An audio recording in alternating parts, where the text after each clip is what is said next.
ये डिज़ाइन बना रहे हैं हम अपने डाइनिंग और ड्राइंग रूम का। ये पार्टीशन है डाइनिंग और ड्राइंग रूम का, जिसकी वजह से ये समझने की गली बनाई है, इसका डिज़ाइन बनाया है गली नुमा, ताकि पार्टीशन जो है ना नज़र आ जाए इसमें। हाँ जी, ये हम खुद ही कर रहे हैं अपने घर में। ठीक है जी।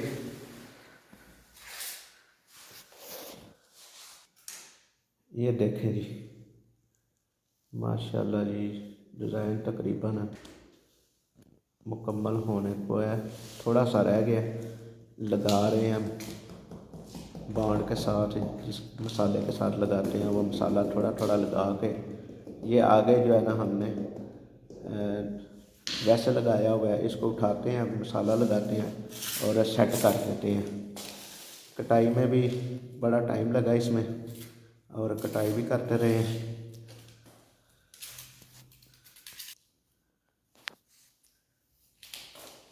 वीडियो पसंद आई हो तो लाइक करें, शेयर करें और